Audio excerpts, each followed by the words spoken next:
They fled from tyranny. Your oppressions planted them in America. And yet, actuated by principles of true English liberty, they met all hardships with pleasure compared with those they suffered in their own country from the hands of those that should have been their friends. Men whose behavior on many occasions has caused the blood of those sons of liberty to recoil within them. I know not what course others meet, but as for me, give me liberty, or give me death. Believe me, remember, I this day told you so.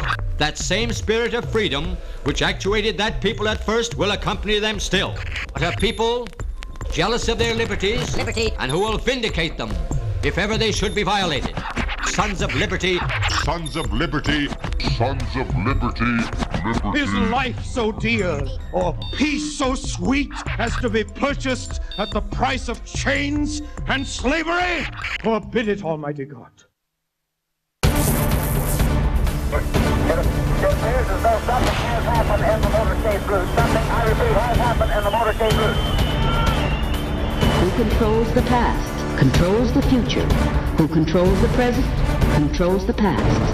The death of bin Laden marks the most significant achievement to date in our nation's effort to defeat al-Qaeda. All you got to do is start looking around, start thinking for yourself, start investigating things, and you will see it all right there. So you have the power. Humanity has the power. We have the power. Do you want to fight? You better believe you got one! Let us never tolerate outrageous conspiracy theories. As for me, give me liberty or give me death!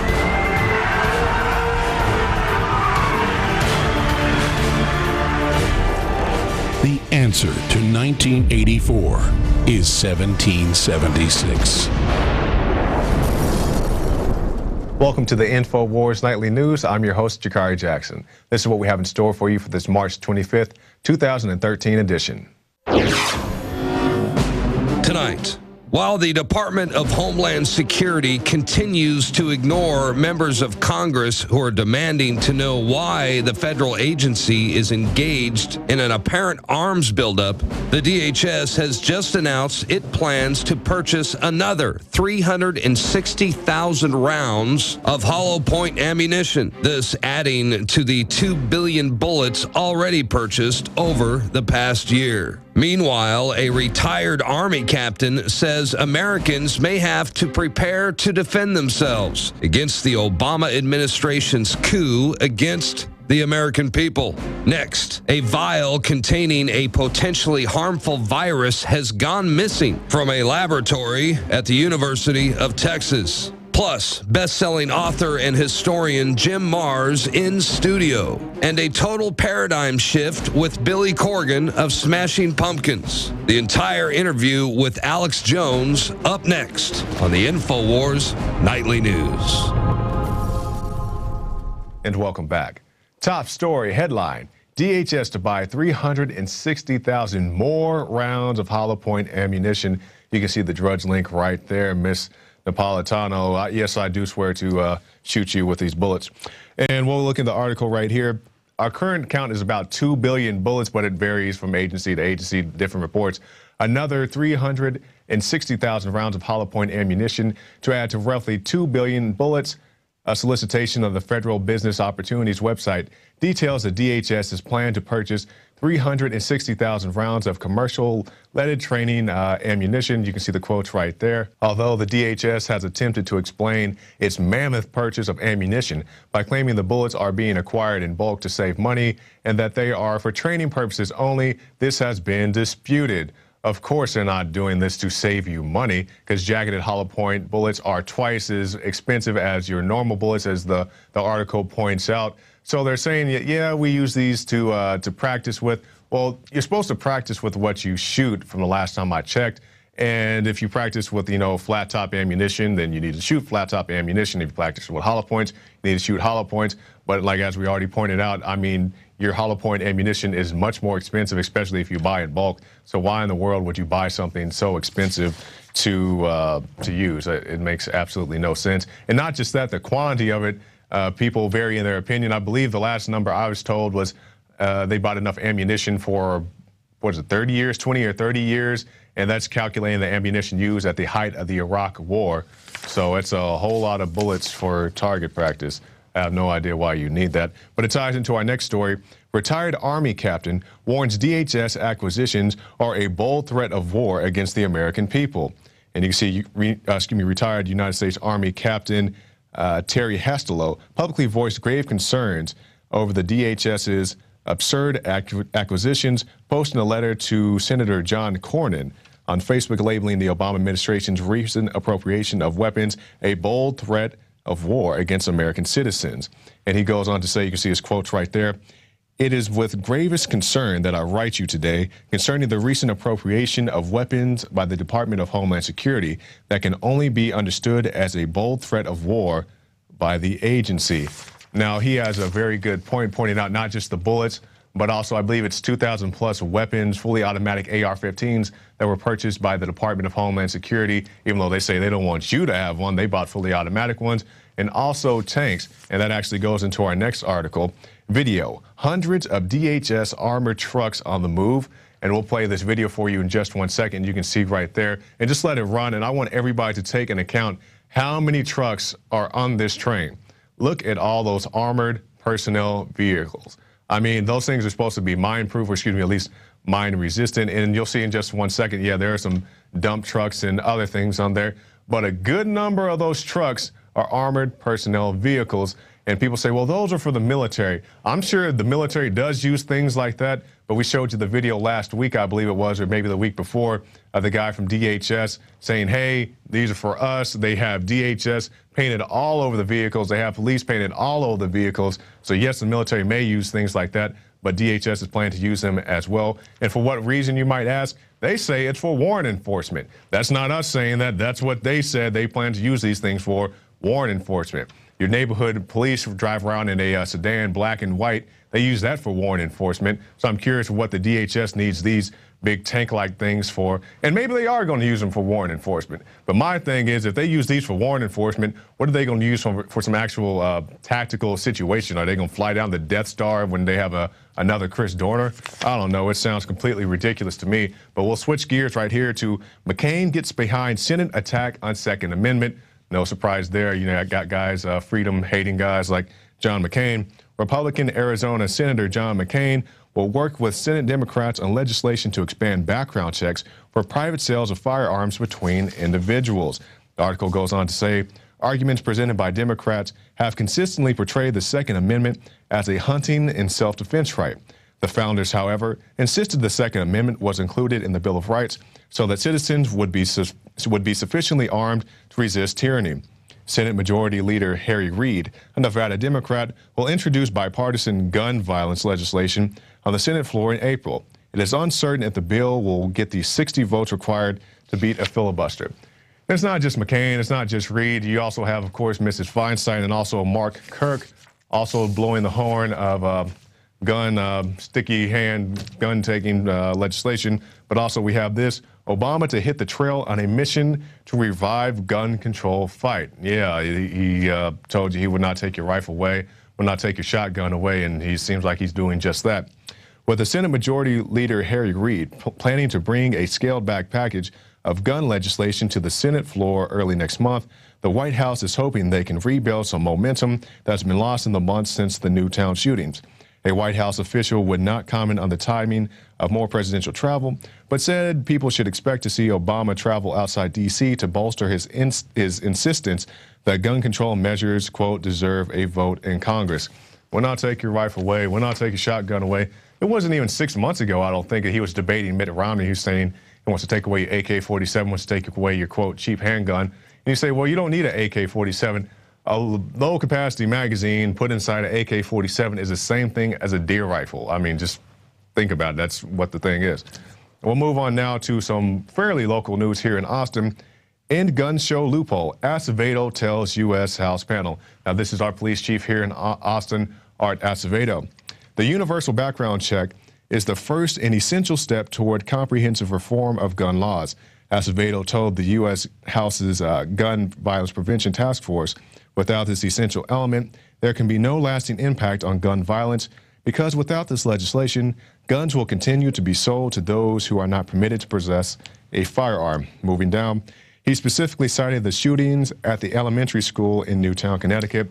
Specifically talking about the Sandy Hook shootings, these people keep using this instance as a need for stricter background check control, more hoops and flaming loops to jump through to get your firearms. But the Newtown situation, regardless if you believe that particular situation or not, I'm still waiting to see the surveillance footage. I mean, my condolences to all those, but I think there's some things that have not been told about that. But that instance in particular, that is the ideal situation of a background check. You have a guy who was turned down, I believe, 5 times that we know about just because of the background check system. The system worked. What is the problem? Why do they keep bringing this up, saying that we need stricter background checks when the background check worked in that situation? That's like if you buy a P90X and you lose 50 pounds in 80 days, but you have a 90-day warranty, so you send it back anywhere, like, ha, ha, ha, give me my money back. This is pretty much the same thing they're doing with this background situation. The Sandy Hook, the background situation worked, but they're still telling you that it didn't work. And also, I believe we have a clip from Alex Jones talking about just this issue. Art, if you think the citizens not having guns, this goes for the rest of the police chiefs that work for the foreign banks one way or another. If you think that guns are so evil in the in citizens' hands, you should move back to Cuba. You should move to North Korea. You should move to communist China, where they got mobile execution vans. How dare you come to America and flee tyranny and try to put it on me and my family? And I take it real personal because I know you. I take it real personal. I get sick when I see all these police chiefs up there. I'm going to roll some video for radio listeners. We'll post it up at Infowars.com. But here's FBI.gov and the crime statistics from 1991 to 2011. The latest numbers. A 49% drop in violent crime nationwide on average. And you can look at the graph of gun ownership. It goes up. The crime goes down. You know that. You know, within 1 year of Texas having concealed carry, violent home invasions, carjackings, and other aggravated assaults went down by more than 30%. You know, more than 25% in Florida. And you know the same similar number in every stinking state in this country. And I am sick of you and your hoax. You want our guns because the globalists are getting ready to implode this country. And you want us to be like people in Mexico who had their guns taken 100 years ago and who have been slaves ever since. Mexico has a total ban on citizen guns, and they have the highest gun crime rate in the world. There's your message, Art Acevedo. Go ahead and go get your Justice Department job. Maybe you'll really show off for them. Maybe you'll go to the Justice Department and be like Eric Holder, who was involved in Oklahoma City. Maybe you'll go there and teach us how to ship guns into Mexico to kill thousands of innocent people so you can blame it. Maybe you'll show the Justice Department what a good collaborator you are. Why don't you go back to Cuba and go apologize to Fidel Castro, who's killed hundreds of thousands of his own people after taking their guns? Why don't you go, Comrade Fidel, I love you. I love what you do. I want to take the guns from America. Why don't you come to America, Fidel, and help us run everything there? We will take the guns, Fidel. I will prove to you, comrade, what we will do to them. Hey! Oh, I'm supposed to just go, oh, my police chief says felony if I have over a 7-round mag. He says shut down the gun show. Oh, I can't give my dad a gun. He can't give me a gun. All right, another good rant there from Alex. Now I want to just direct people's attention to the site. The campaign to close the gun show loophole, you can see it right there on your screen. This is just not a Texas thing, and I'm sure people are aware of that as of now. I mean, if this can happen in Texas, where can't this happen within the United States? We have our police chief on board with this gun grab, also our mayor of Austin, as well as the mayor of Dallas, San Antonio, just to name a few. So definitely be aware of this. So it's not just Texas. You have Colorado and other states that are historically pro-gun. And they say this gun show loophole. I just want people to know, for people who have never bought a gun or they hear Feinstein lie about it on TV, this notion that you can go to a gun show and buy whatever you want without any type of oversight or background check is not entirely true. Are there private sellers at gun shows? Yes. Do all private sellers require a background check? No. But if you go to a gun show and you buy your firearm from a licensed dealer, such as I have, I've been to 2 different gun shows, bought 2 different firearms from 2 different people, and both times they ran a background check on me. So this notion that you can just go walk in the gun show, pay somebody cash, and walk out with a bazooka is not, you know, I mean, it doesn't happen like that every single day. I mean, are there private sellers? Of course, but there are also still plenty of people who do require a background check, so definitely be aware of that. And we'll move on now to our last article for the night. Virus goes missing at UTMB lab. A vial containing a potentially harmful virus has gone missing from a laboratory at the University of Texas Medical Branch, officials say. And for more on that, we have a special report from Alex Jones. I have found that even the most ignorant people I talk to are aware of the long history of the so-called U.S. government and other Western governments testing chemicals, biologicals, radiologicals on U.S. cities, from St. Louis, Missouri to New York City, New York, to Santa Fe, New Mexico, to Dallas, Texas. There have been thousands of programs declassified, and some programs or operations had thousands of tests within them. And you can look this up on the Department of Energy's own website. In one decade-long program, 4,300 plus foster children radiated to death. That's putting children in a chamber and giving them different dosages of radiation. In some cases, they were dead within minutes. They were the lucky ones. Some it took years to die. And there's the ringworm children testing in Israel, 110,000 kids. That's why I say the government's bad. That's why we don't turn our guns in. Because our government cannot be trusted. Our founders taught us that. And at Infowars.com, we try to focus in on real threats. Real threats. There are over 200 admitted, they've got more, level 4 bioweapons labs in the U.S. There were only about 100 10 years ago. They've doubled them. And they develop bioweapons, airborne Ebola, just one example, weaponized mousepox that kills 90+% of humans it comes in contact with. And the one facility out of over 200 that I fingered as the type of place I expect something bad to happen at is the Galveston facility, built on a barrier island that is the biggest U.S. loss of life from a natural disaster ever. Almost 10,000 people died when a hurricane hit it 100 years ago. You can look that up. And it gets totally flooded all the time, devastated all the time. And they've got a level 4 bioweapons lab there in a level 2 facility. That means swipe cards and kind of little glass enclosure lab areas. And they've got everything. They've got weaponized stuff in there that is airborne and kills almost everybody that comes in contact with it. Now they have missing enough of a type of hemorrhagic fever or Venezuelan jungle fever that's airborne, and that they thought was a bioweapon attack back in the 90s when it first showed up because it was so deadly. And then, of course, our loving government got samples of it, cultured it, and now a container of it, enough to infect millions of mice and rats, that's who spreads it, is now missing.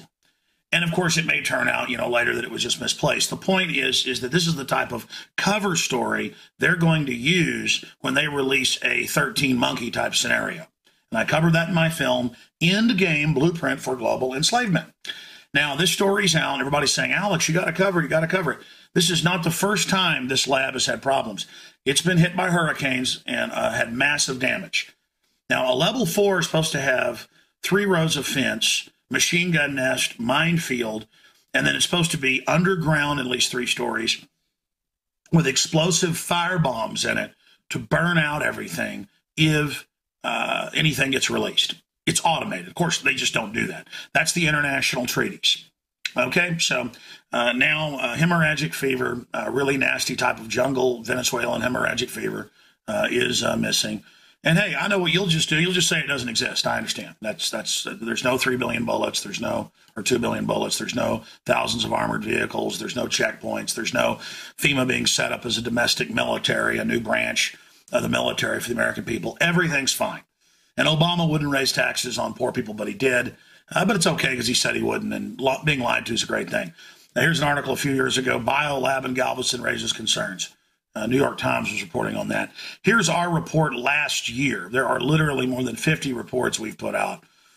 And I told my crew to go out and do this report.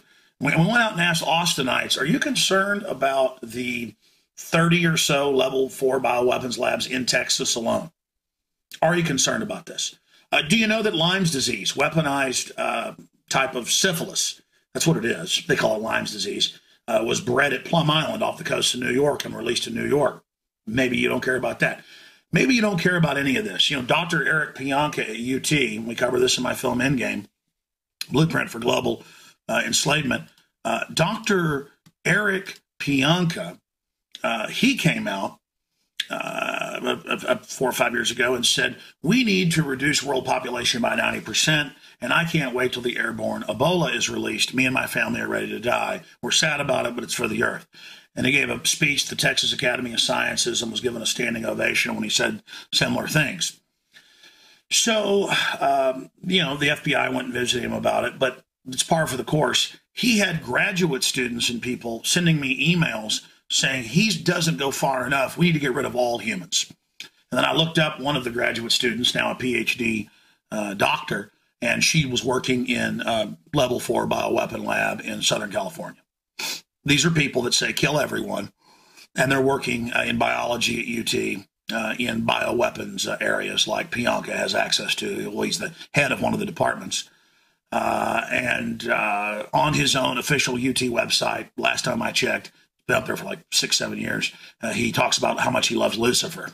I don't know, loves Lucifer, wants everybody to die, and his graduate students all swarmed in on me. And I looked up one of them that said all humans should die, and she works in bioweapons. It's just, you know, not a big deal, nothing to look into or anything. You know, I'm an extremist, I'm a bad man. Let's just trust a government that's been caught killing tens of thousands of us and different secret tests that they've declassified.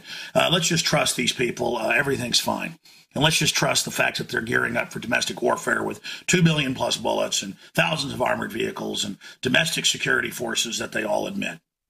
I am begging all of you to go to Infowars.com and to go to this area of the site. A retired Army captain warns DHS acquisitions are bold threat of war against the American people, and that a coup d'etat is taking place. And it's a soft coup. You'll never hear about it. It's just, oh, now we have checkpoints in America. Now we can disappear you. Now we can drone you. It's all happening. It's all happening. If you don't have checks and balances, strong men come in, special interests come in and take everything because it's an act of total domination. So we'll get this video that I'm shooting right now up on Infowars.com. There's an important rebroadcast today I'm doing 4 to 6 p.m. on Agenda 21 and with George Norrie with the syndicated Sunday show that's usually live. And I'll be back tomorrow live, 11 a.m. Central with the big official radio show. But everything is accelerating. Everything is accelerating. They're coming after the guns, everything. I told you they would. Your denial is what is empowering them. Get up, speak out, get involved, defend the Republic.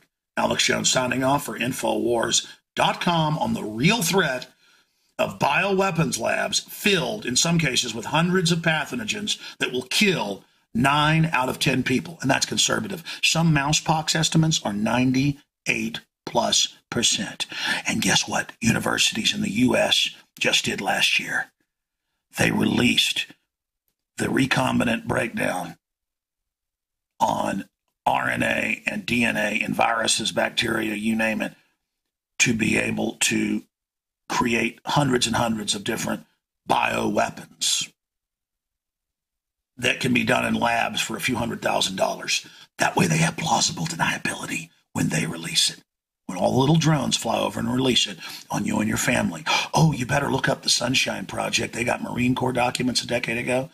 The Marine Corps told them to reclassify them, so they took them down, but they're still online.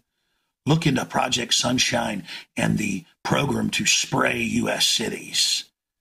It's on the Google archive. Again, or maybe you shouldn't look into it because, you know, I'm a conspiracy theorist. Everything's okay. Take all the vaccines, drink the fluoride water, feed your kids GMO. The government loves you. And this issue is something we've been talking about at Infowars for quite a while. I believe it's about a year ago, Darren McBreen filed a report about bioweapons in student laboratories. Government-funded universities across the Western world are developing massive warehouses full of bioweapons that they say is for biodefense under the BioShield program. Airborne Ebola, smallpox, bubonic plague, bird flu, and the H1N1 superbug are being weaponized and kept in moderately secured facilities like at the Galveston National Laboratory on the campus of the University of Texas. Now, this may be one of the biggest threats we now face, as the risk of a deadly virus escaping one of these laboratories and starting a global pandemic, well, it is a clear and present danger. Weaponized airborne Ebola, super weaponized viruses and bacteria that kill over 90%, 9 out of 10 people on your street dead. The National Research Council, which is an arm of the National Academy of Sciences, released a report concerning potential hazardous risk associated with the new multi-million-dollar infectious disease research lab currently under construction in Kansas. It's located only 120 miles west of Kansas City. It's called the National Bio and Agro Defense Facility, and even though it's a level 4 biolab, which is the highest secured rating issued by the CDC, the expert panel found that there is nearly a 70% chance that a disease will escape the laboratory during its planned 50-year operational lifespan. And it went on to say that the U.S. Department of Homeland Security has not adequately gauged the potential risk of a dangerous airborne pathogen escaping the compound. Let me put this in layman terms.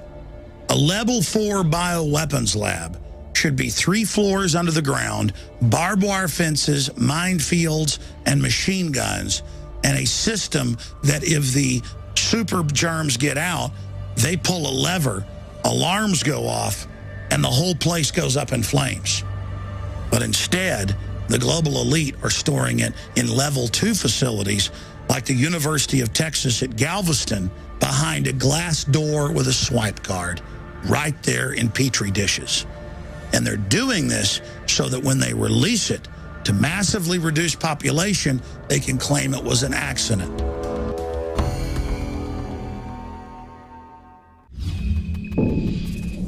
All right, and that brings us to our end of the show. So let's go now to our quote of the day. This from Walt Whitman.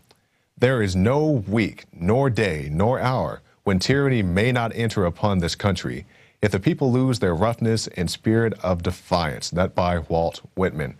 Okay, so we're at the end of our show, at least for this segment. Stay tuned. After this break, we'll be back with a pre-taped interview I did last week with one Mr. Jim Mars about various topics. But first, if you'd like to support this broadcast, go to prisonplanet.tv, get yourself a 15-day free trial. You can see it all right there, the Alex Jones radio show, the rants, the special reports. It's all there waiting for you on prisonplanet.tv. And also, I'd like to encourage everybody, there's about a month left for Operation Paul Revere, our film contest, $115,000 in prizes. You can see it right there on your screen. The due date is, April 30th. It's not, the next day or, hit the timeline, follow your rules, get it in on time so you can be a contestant. We got plenty of people who have already submitted, so don't forget to submit yours by April 30th. And that's it for this segment. We'll be right back with Mr. Jim Mars.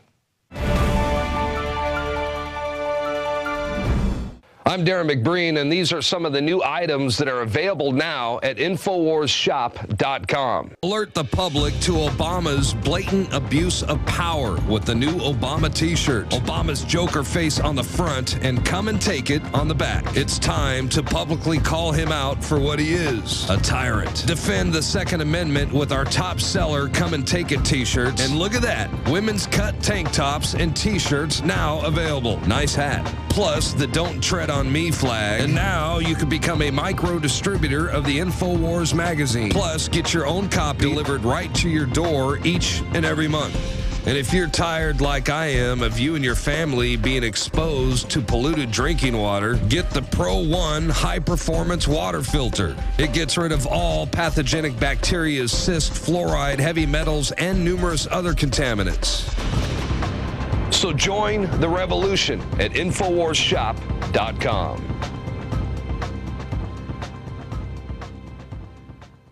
Infowars magazine is more than just our answer to the internet kill switch. We're also going back to the roots of this country, when our founders, for a decade before 1776, known as the pamphleteers, with hundreds of little printing presses in every colony, got out the real news, the real information, and countered the system. This is tailored, designed with the truth to wake up your friends and family. This is the 21st century version of the pamphleteers. So get them at InfoWarsShop.com or InfoWarsStore.com. Sign up and buy them in bulk. Sign up and be a micro distributor for a full year to buy them in bulk and get one of the newsstands added, or sign up and get 12 issues delivered to your door, or give a gift subscription. Whatever you do, be part of the fight. And I want to salute and thank all of you that are subscribers and are getting the magazine in bulk, or who have ever come to InfoWarsStore.com and bought any of our products, because we are supported by patriots and liberty lovers like you. We couldn't do it without you.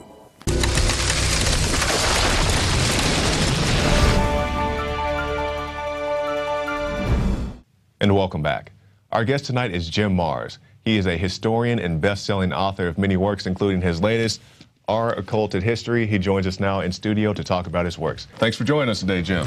Hey, it's my pleasure. Thanks for having me. All right. Now, I hear you have the recent analysis on the Cyprus situation. Well, what have you come across? Well, I mean, I'm just looking at it, and of course, you know, they shut down the ATMs, they closed the banks, so you can't get your money back. And they were proposing like almost a 9.9, a 10% tax on your savings. On your money? Yeah, on the money you put in there to save. They're gonna rob it. But I think there's more to it than that. Apparently, Cyprus has been a tax shelter and a tax haven for a lot of wealthy Russians, and this could be part of the kind of the sub rosa covert nouveau Cold War that's going on, and Russia, I think, understands it better than we do. I know Cyprus went to Russia and tried to ask for a big loan to try to pull them out, and they said no, because I think they understand what's going on. But to me, this is all, I think it's a practice run. I think they're practicing to see how the people in Cyprus and how the European Union people handle this, and how they perceive it and how they react to it. And if they're able to get away with this, then I think you're going to see this in other countries. Now, Jim, do you think there's any reason why this location was chosen, Cyprus? Well, again, because they had some heavy money there from the Russian oligarchs. And I think that, number one, they could get their hands on a lot of money. And number two, again, this was a swipe at Russia.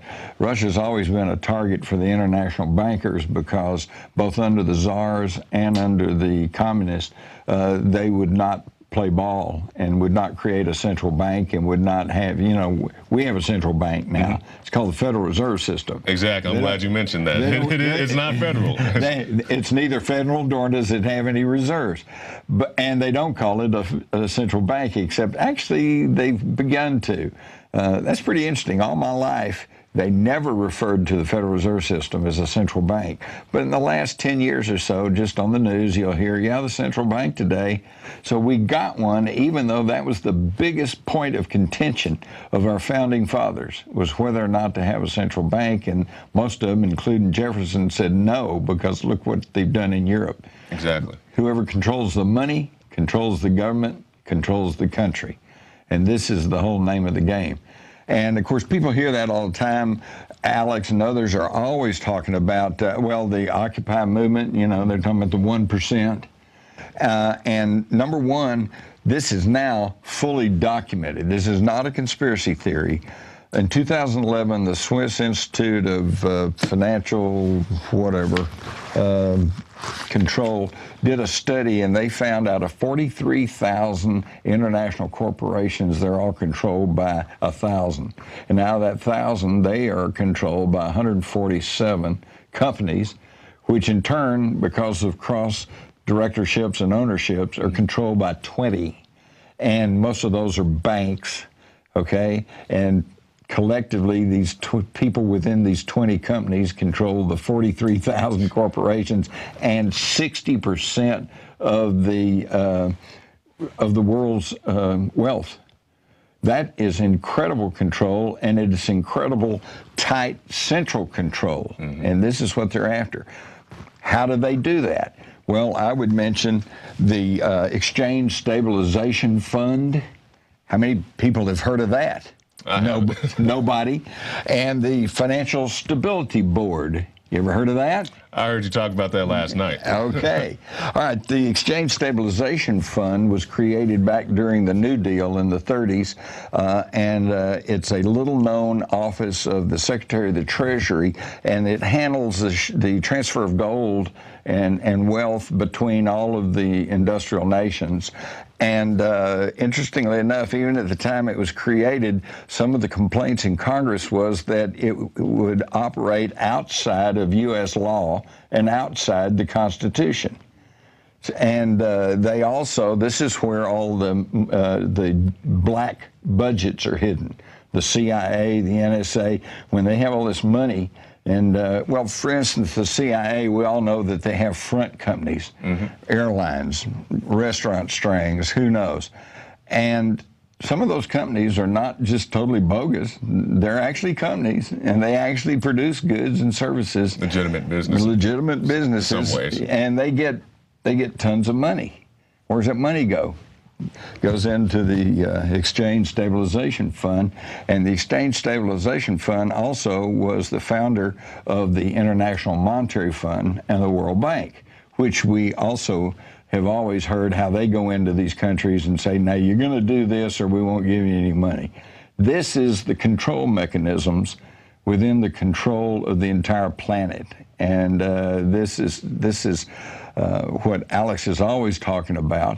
And this is the point of contact. This is where the rubber hits the road, where they can actually do this. And if you go and look inside, you find Hank Paulson, you find Timothy Geithner, you find all of the people that end up in the headlines running our economy. So it's not just us. This is a worldwide system, and it's been planned for a long time.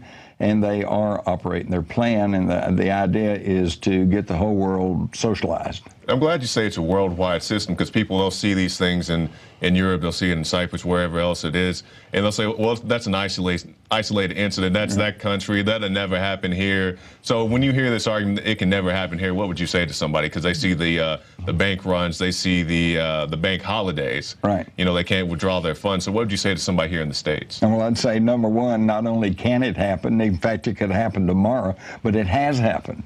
It happened during the Great Depression. Actually, I remember just a few years ago, maybe 5 or 6 years ago, there was a bank in Seattle, up in the Northwest, having problems, and they just closed the door. And people down there are saying, hey, I want my money back. And they're going, well, not right now, you know. And it took them months, you know, for the federal receivers to take over and to finally settle out. And, you know, but that's one bank having one problem. Well, they're all in trouble now, and they're all having trouble. And in Cyprus, for example, once they heard that they were going to try to tax these savings accounts, everybody rushed down and tried to close out their savings account. Exactly. They closed down the banks. Said, no, in fact, I don't think they're going to be open until next Thursday. Now, just think about what happens tomorrow if President Obama suddenly announces that we're going to have a bank holiday in the current crisis to try to straighten things out. And, you know, what's day? Friday. He said it's only going to last through next Wednesday. Okay? Well, a lot of bills to pay between now and then. It doesn't sound too bad on that point, but then think about it. That means until next Wednesday, you can't deposit money, you can't withdraw money, you can't use your ATM, and you can't use your credit cards. Exactly. This place would fall into chaos, wouldn't it? Oh, yeah, especially you got that long weekend between. Oh, it would definitely be a drab weekend. So what would you recommend to somebody, not just here in the States, but anywhere? You know, they have the money in the bank. Would you recommend withdrawing funds? Get your money out of the bank. You should only keep enough money in the bank to pay a month or two ahead in bills. And everything else, if it's in paper, then you're running a risk. And what would you do with it? I don't know. Some people say buy gold, but then, I don't know, you can't eat gold. Yeah. You know, I would say buy property, buy tangible assets, buy tomato seeds. You know, just anything, tangible assets. Exactly. They're trying to take guns away right now, but you know what? in the history of the world, a quality firearm has done nothing but appreciate in value. Mm-hmm. We just saw that recently with the recent gun grab, after the Sandy Hook shooting. And, the price of an AR-15 was, what, $1,000, and what's it, 5,000 plus. AK-47s, you used to be able to get those maybe $400 or $500 back in the day. Now they'll start at 1,000. Back in the day, I remember you could get those plastic 15, 30 round clips for the 1022 for $5 or $6, and then they tried to outlaw them, and you could still get them because it was grandfathered. So even when they were already existing, you could still sell and trade. So it really didn't do anything. They were still available, but instead of $5 or $6, it went to more than $100. And folks, this is what happens all through history. The day before they passed the Volstead Act, which was right here, Jim, which was prohibition, right?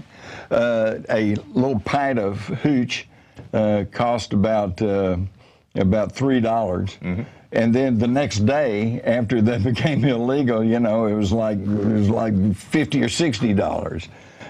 All in the world you do is create a huge black market, and the criminals get rich. Now we hear the popular argument speaking about the gun grab. They say, well, we saw Feinstein, I believe it was last week, say, well, I don't want people to have guns because I don't want people to be able to go out and buy a bazooka. And my argument is, if you have bazookas, the lack of availability of a bazooka, or at least the ammunition for it, I think is reasonable control enough. You can't go to your big box store and buy, bazooka ammunition, or if you ask for it, they're going to call it ATF on you. Right. And I'd ask you this. When's the last time you heard of somebody killed by a bazooka? Not in the U.S. I can't recall ever hearing somebody. People just don't get it. I mean, if strict gun control laws would actually rid the streets of crime, what happened to Chicago? That's the case point in question, because they always say, get the guns off the street, get the guns off the street, and then they hear about all these shootings in Chicago, which there are shootings, but these aren't your law-abiding citizens who, accidentally shoot their dog when somebody breaks into their house. These are the criminals who never forfeited their guns. These are the criminals who are getting their guns off the black market. So how does this logic work that you get guns out of law-abiding citizens' hands? Well, and Chicago has some of the toughest anti-gun laws in the whole country. Same thing with Washington, D.C. So here's two of the places with the toughest gun laws, and they have the highest crime and highest murder rates. Come on, folks, use your head. It's that simple. It's nuts. And besides that, we have a Constitution that says the right of the people to bear arms shall not be infringed. Infringed means you don't even mess around with it. And personally, I think it's a God-given right, because as the old quote goes, God created everyone equal, but Samuel Colt made them equal. I never heard that. That's a good one. Well, you got a 90-pound, 72-year-old woman. If she's got a 45, she's just as she can oppose. 6'5", 220. Yeah, she can oppose the 6'5", 220 guy. It's really true. And then of course the argument is, well, yes, but we've had all these shootings here, all these shooting deaths in the United States. They're twisting the facts. Number one, their statistics are technically correct, but then they say, but see, Britain doesn't have that high. Well, no, Britain ain't got any guns. They gave them up. Exactly. And of course, so that's going to skew the numbers. But and over even there, they kill with an axe or they'll stab you. Exactly, but even in Britain, they have their crime statistics staggered a little differently. Like, for example, here in the U.S., let's say 3 people were shot in a drive-by shooting. That's 3 different incidents. If 3 people were shot by a drive-by shooting in Britain, that's 1 incident. And the numbers are skewed and stacked in ways like that. But I don't want to spend all the time on that. No. Jim, you also have a new book. Got a new book, Our Occulted History. Oh, boy, this is... Number one, this has got an explanation of the Exchange Stabilization Fund in there. It also quotes from the 2011 study to show that just this handful of people control the economy of the world. Basically, the whole back part of the book is the New World Order, and with the numbers, statistics, facts to show you that it goes beyond conspiracy theory. Now, my question that I bring up in here is, well, who are these folks? And why do they think they have the right to rule over everyone? And what I find is it tracks all the way back through history. What I was really shocked and amazed at is that in 2000, the selection of 2000, George W. Bush, of course, was running against Al Gore. And we now know that Al Gore won the election, all right? But they stopped the count in Florida, and the Supreme Court gave it to Bush. So that's the selection of 2000. But yet I knew that was going to happen because there was some stories from England on this prestigious genealogical study, Burke's Peerage, and they said that Bush would get the presidency because although he and Gore were both related, and they were both related to the royal family of England, the Windsors, the Bushes were a little closer related. So he'd get it because in the history of the United States, every president that's the closest to the royals of England gets the nod. And I'm glad you bring that up because I hear this often that, you know, all these guys are related and Obama is supposedly related to Cheney or something like that. Can you explain a little bit about how that works? Well, that's the thing that blew me away is I knew that from 2000, and I knew that John Kerry, who ran against Bush in 2004, I knew that they were related. And they were both members of Skull and Bones and Secret Society, et cetera, et cetera. And so I'm figuring, well, they're all keeping it in the family here. But then I thought, well, Barack Hussein Obama, how can he be related, right? It turns out he is. And this is not me, not some conspiracy theorist. This is Lynn Cheney, the wife of Dick Cheney, who said as she was researching their family's history, they found out that Obama is I think a 10th cousin. You know, wait a minute. I mean, are you related to the Windsors? Not that I'm aware of. And neither am I. We're not running for president, are we? No, that's another good point. Now, do they select these people, or how do you get in the presidential race at that level? I mean, do they call you out? Hey, I want you to run for president. Do you start out for president and you just get promoted if you're in the proper bloodline? Like, how does that work? If you're in the proper bloodline, you are groomed and you are placed in that position. Bill Clinton seemed to be an exception. His background is pretty murky.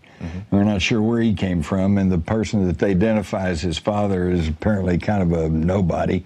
So it was kind of like, wow, how did that happen? But then in my travels in Arkansas, I hear the rumor, and it's just a rumor, that actually he was the illegitimate son of Winthrop Rockefeller, who was governor of Arkansas and has been closely associated with the Clinton family. In fact, it was Bill Clinton that drove Hale Boggs to the airport on his flight that never came back.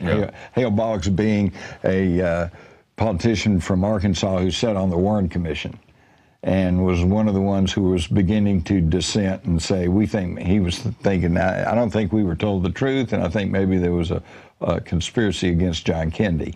And he took a junket up to Alaska and never came back. Bill Clinton drove him to the airport. So Bill Clinton has been groomed. He was a Rhodes Scholar, right?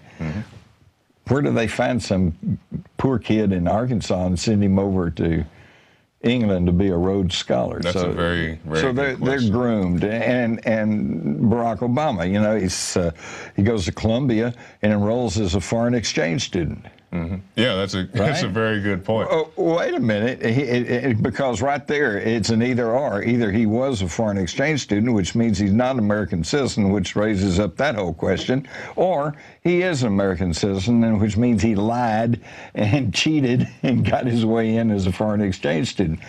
Either way, I think we got a problem there, and nobody seems willing or able to look into it. Yeah, and you were talking about last night at the speech we went to in Bastrop, and you were saying if they want background checks for everybody, let's start with Barack Obama. Amen. He wants background checks if you want to buy a gun. I said, okay, well, we'll start with him. All right, well, Jim, we're about out of time. Do you have any closing thoughts? I think people need to understand that we're looking here, and I'm just confirming what Alex and a lot of others are saying, which is this is a plan that's unfolding, and the plan is to virtually destroy the sovereignty and freedom of the United States. It's really an incredible situation because we are told that we were attacked on September the 11th, 2001 by a terrorist who want to destroy our freedom and democracy. That's technically true. Okay, yeah, it is true, and they're winning. Mm-hmm. They are destroying our freedom and democracy. Unfortunately, I think you'll agree with me. It doesn't. When you peel away all of the pronouncements and all the flack and fluff, you find out it does not actually point to Middle Eastern terrorists, does it? Oh, yeah, it's definitely terrorists. I'm just not saying it's the people they told us Oh, it's terrorists, but it's not those Arab Muslim terrorists. It's somebody else. And I don't think this is outside the realm of study and criticism and debate, because I can distinctly recall on the afternoon or evening of September the 11th, President Bush said, essentially, I may be paraphrasing, but I'm close. He said, we must not rest until we find out who's responsible for this and see that they're punished. So I'm just trying to do what my president said do. Mission accomplished. We saw him standing in front of the big banner, mission accomplished, and whatnot. Jim Marrs, thank you for your time, sir. Thank you. And that's it for our show. Definitely want to thank our guest, Mr. Jim Marrs, and all the great reporters who were in this edition. So if you want to support this broadcast, go to prisonplanet.tv. Get yourself a 15-day free trial. You can see it all right there. The nightly news, the Alex Jones radio show, the movies, the rants, it's all right there. So I'm Jakari Jackson, and thank you for watching, and we'll see you next time.